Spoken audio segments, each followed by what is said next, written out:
Munculnya video Ganjar Pranowo di tayangan azan maghrib di salah satu stasiun televisi langsung memicu polemik. Setelah banyak mendapat kritikan, Komisi Penyiaran Indonesia (KPI) telah meminta klarifikasi dari stasiun TV yang bersangkutan.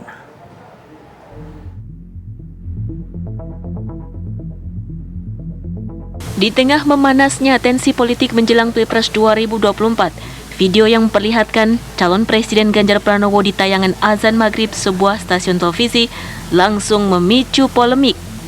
Sejumlah pihak di media sosial mengkritisi tayangan yang dinilai sebagai kampanye terselubung. Menjadi polemik di media sosial, Komisi Penyiaran Indonesia (KPI) bahkan langsung turun tangan. KPI menyurati stasiun televisi bersangkutan dan meminta klarifikasi.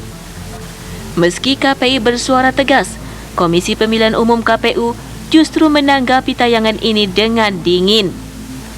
Komisioner KPU Idham Holik menilai tayangan ini bukan bentuk kampanye. Pasalnya, hingga saat ini belum ada satupun calon presiden dan wakil presiden yang mendaftarkan diri ke KPU. Sementara pengamat komunikasi politik Emrus Sihombing justru menilai positif tayangan azan yang memperlihatkan Ganjar tersebut. Terkait munculnya Ganjar dalam tayangan azan di televisi, menurut saya sebagai komunikolog Indonesia sangat positif. Sebab sebelum ada wajah Bung Ganjar, kan banyak juga wajah-wajah orang lain dalam siaran tersebut. Dalam konteks tersebut, Ganjar kan orang biasa. Tidak ada bedanya dengan wajah-wajah umat lainnya yang tampil pada azan tersebut. Meski belum memulai masa kampanye dan belum mendaftar ke KPU, saat ini sudah terdapat 3 kandidat kuat yang berpeluang maju di Pilpres 2024. Selain Ganjar Pranowo yang didukung PDIP, terdapat nama Anies Baswedan dari Koalisi Perubahan dan Prabowo Subianto dari Koalisi Indonesia Maju. Tim TV One mengabarkan.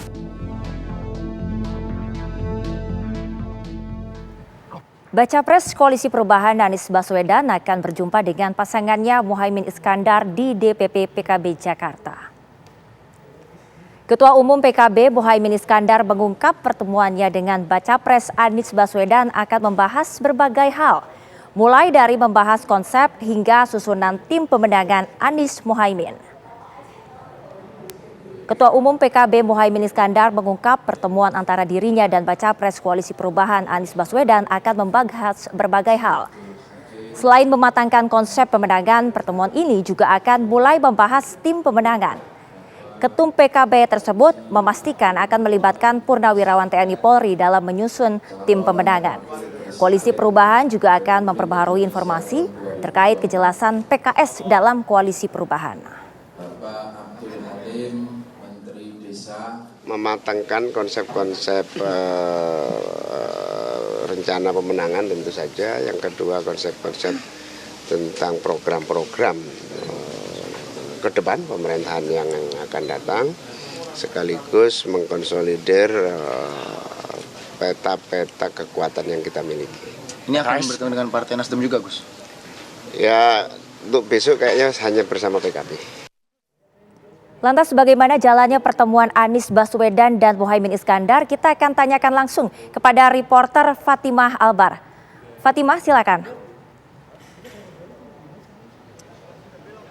Ya, Prima dan juga pemirsa, betul sekali memang bakal calon presiden Anies Baswedan hari ini diagendakan melakukan pertemuan dengan bacawa pres atau bakal calon wakil presiden Muhaimin Iskandar. Dan memang pertemuan ini diagendakan pertemuan antara Anies dengan pengurus DPP Partai PKB. Jadi tidak ada partai koalisi lainnya seperti Nasdem maupun lainnya, hanya Anies bersamaan dengan DPP pengurus DPP Partai PKB. Di mana memang tadi saya sudah melihat sudah beberapa kedatangan dari pihak PKB dan Muhaimin Iskandar sendiri pun sudah tiba. Dan namun belum terlihat adanya kedatangan Anies Baswedan, namun di belakang saya sepertinya sudah menunggu kesiapan kedatangan dari bakal calon presiden Anies Baswedan. Nah ini pemirsa, saya baru saja melihat mobil kedatangan bakal calon presiden Anies Baswedan. Kita akan lihat Anies Baswedan akan disambut langsung dengan Muhaimin Iskandar. Ya, itu pemirsa, kita saksikan bagaimana saat ini kondisi Anies Baswedan baru saja tiba di lokasi dan disambut langsung oleh oleh Muhaimin Iskandar selaku Ketua Umum Partai PKB dan bakal calon wakil presiden. Dan memang diagendakan pemirsa, agenda hari ini seharusnya pada pukul 12.30, namun terjadi keterlambatan karena Anies Baswedan masih kunjungan di Palembang dan memang baru tiba saat ini sekitar pukul 14.37 waktu Indonesia bagian Barat dan langsung disambut oleh Muhaimin Iskandar. Adapun agenda yang akan dibicarakan pada hari ini pemirsa itu mengenai mematangkan konsep-konsep rencana pemenangan, kemudian juga konsep-konsep tentang program ke depan serta menganalisis atau peta-peta kekuatan yang dimiliki oleh Anies Baswedan dan Caimin ke depannya. Nah, ini pemirsa seperti yang Anda lihat, seluruh media mendekati bakal calon presiden Anies Baswedan bersamaan dengan Muhaimin Iskandar dan akan langsung sepertinya akan lakukan konversi pers. Ya pemirsa, sepertinya ini akan Anies Baswedan maupun Muhaimin Iskandar akan menyampaikan beberapa pesan. Kita akan mencoba mendekat. Memang situasinya begitu ramai karena memang sudah menunggu. Kita akan saksikan pemirsa apakah akan ada kata-kata yang disampaikan oleh Anies Baswedan maupun Muhaimin Iskandar. Gantian yang belakang belum, weh.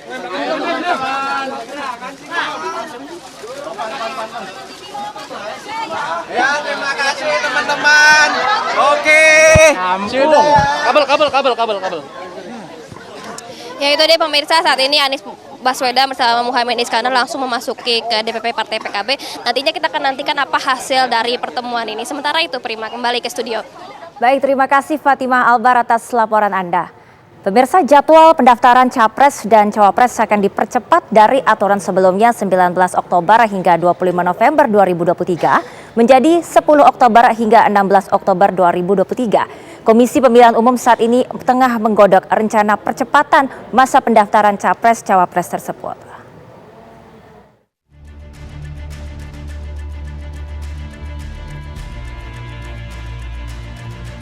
Komisi Pemilihan Umum (KPU) tengah menggodok aturan baru untuk mempercepat pendaftaran Capres-Cawapres 2024. Aturan sebelumnya masa pendaftaran 19 Oktober hingga 25 November 2023. Dalam aturan baru pendaftaran dipercepat menjadi 10 Oktober hingga 16 Oktober 2023. Komisioner KPU Idam Holik menampik jika pendaftaran Capres dan Cawapres dipercepat. Menurutnya pendaftaran tersebut hanya disesuaikan dalam konteks efektivitas pelaksanaan manajemen tahapan. Tapi ini hanya tahapan pendaftaran saja yang dirubah begitu ya tanggalnya. Tapi ada tahapan lain yang diganti nggak ada Mas? Bukan dirubah, disesuaikan. Disesuaikan ya. Seperti itu. Yang lainnya tidak ada yang dirubah. Dalam konteks pasal 226 ya ayat 4 justru sekarang ini kan masih dalam rentang itu. Kecuali kami melampaui pasal 226 ayat 4 yang paling lama 8 bulan. Jadi sebenarnya nggak masalah. Ini kan problemnya, pertama persoalan kita nggak terbiasa membuka undang-undang pemilu. Yang kedua, ketika kita bicara tentang politik itu selalu dalam perspektif, oh ini ada konspirasi, ya kan? Ada prasangka di sana. Tapi nggak masalah. Spekulasi ya, itu aja. Sementara itu, Menko Polhukam Mahfud MD menyebut rencana aturan baru KPU untuk mempercepat pendaftaran Capres-Cawapres dengan tujuan agar tidak terjadi keributan politik menuju proses pendaftaran. Saya berharap kita semua bisa menyungsong dan mengantarkan pemilu itu dengan baik sampai saat ini berjalan baik. Sampai saat ini berjalan baik. Dulu ada ribut-ribut mau ditunda, mau diperpanjang, saya katakan tidak. Tidak. Sekarang tahapan-tahapan sudah berjalan. Malah ini akan dipercepat pendaftaran presidennya. Karena ini terlalu lama bertengkar siapa ini yang maju, siapa yang daftar. Yang semula dijadwalkan nanti pendaftaran dibuka tanggal 19 Oktober sampai 24 November, sekarang direncanakan dipercepat pendaftaran 10 Oktober ditutup tanggal 16 Oktober. 6 hari aja ngapain ribut-ribut, cari calon tukaran terus ribut. Percepat. Coblosannya tetap tanggal 14 Februari. Jika aturan baru KPU berlaku, berarti hanya tersedia waktu 1 bulan bagi para capres dan koalisinya untuk segera menentukan calon wakil presiden untuk didaftarkan. Dari Jakarta, tim TV One mengabarkan.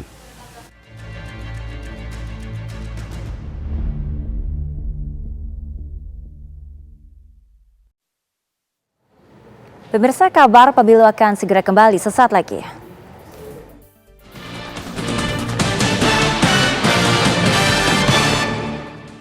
Bakal calon Presiden Anies Rashid Baswedan menghadiri acara Senam Sehat bersama dengan ribuan masyarakat Sumatera Selatan. Anies Baswedan melanjutkan safari politiknya di acara Senam Sehat bersama dengan ribuan masyarakat Sumatera Selatan. Acara ini diselenggarakan oleh Dewan Pimpinan Wilayah Partai Keadilan Sejahtera Sumatera Selatan. Anies menilai saat ini Indonesia memerlukan perubahan di mana kondisi harga kebutuhan pokok, pendidikan, perekonomian, dan kesehatan tidak sepenuhnya dirasakan oleh masyarakat. Anies mengajak masyarakat Sumsel untuk bersama-sama memenangkan dirinya menjadi Presiden 2024.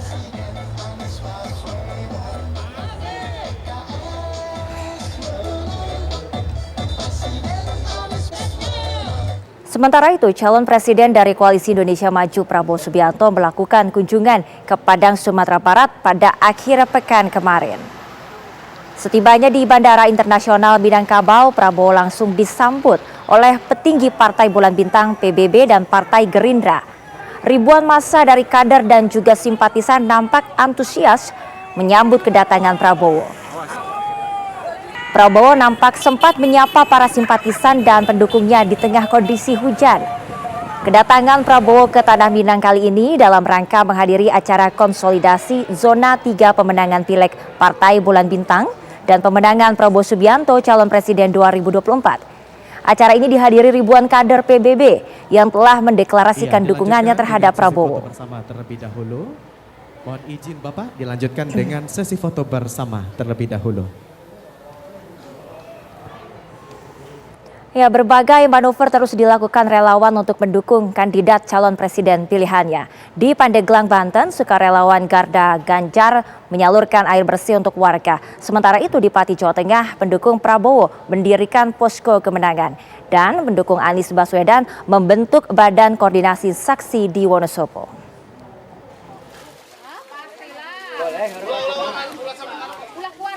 Sukarelawan Gardu Ganjar menyalurkan bantuan air bersih di 3 kecamatan yang terdampak kekeringan di Pandeglang, Banten.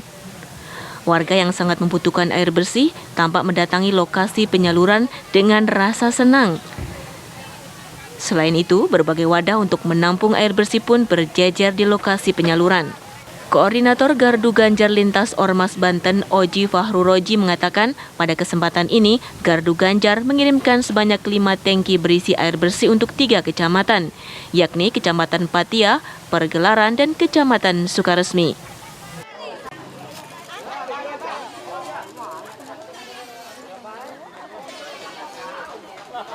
Simpul-simpul relawan pendukung Anies Baswedan di Kabupaten Wonosobo, Jawa Tengah mulai membentuk Bakorsi atau Badan Koordinasi Saksi tingkat kabupaten hingga tingkat kecamatan dan desa.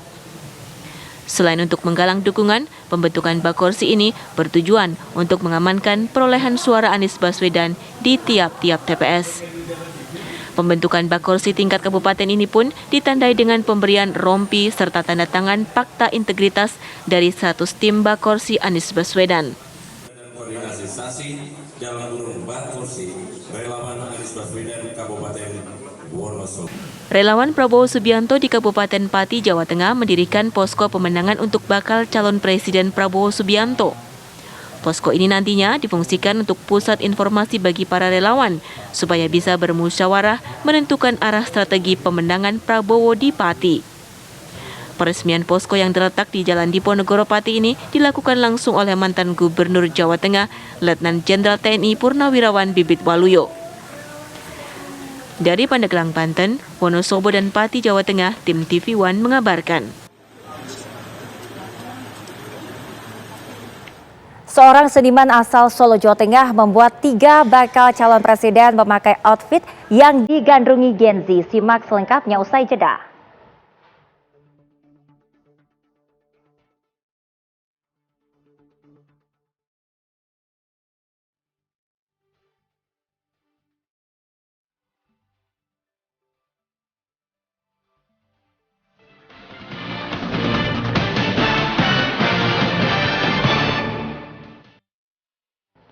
Seorang seniman asal Solo, Jawa Tengah tak mau ketinggalan dengan hype jelang pemilihan presiden dengan teknologi AI.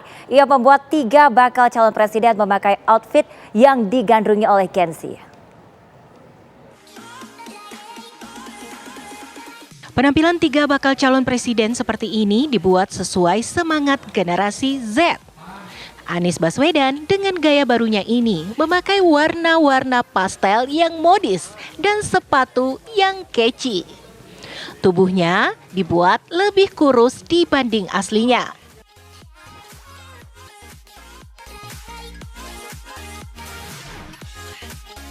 Sementara Ganjar Pranowo diberi latar belakang ala jalanan. Ia mengenakan jaket bomber atau jaket gembung. Kesan manis tapi sangar.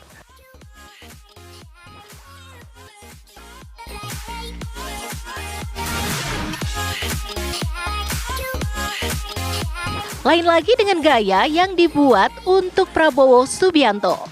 Ia terlihat muda dan kalem. Outfit kekinian yang dipakainya membuat Prabowo terlihat necis dan cool.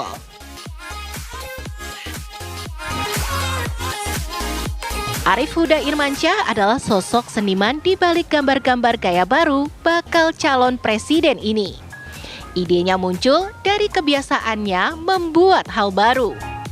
Huda mengaku ingin mengombinasikan para tokoh politik dengan gaya generasi Z agar terlihat unik dan segar. Saya kalau politisi memakai baju formal kan itu sudah hal yang biasa ya. Saya kombinasi dengan style anak muda zaman sekarang, kayak style Gen Z. Huda berharap seniman sepertinya bisa diberikan wadah berekspresi di tanah air dan dianggap bernilai. Sebab karyanya justru lebih mendapat penghargaan di kancah internasional. Huda bahkan sudah menghasilkan dolar dari desain-desainnya ini. Dari Solo, Jawa Tengah, Effendi Rois, TV One mengabarkan. Informasi tadi sekaligus menutup jumpa kita di Kabar Pemilu. Sesaat lagi Anda menyaksikan Nusantara terkini bersama Ken Ana. Akhir kata saya Prima Alvernia pamit, terima kasih.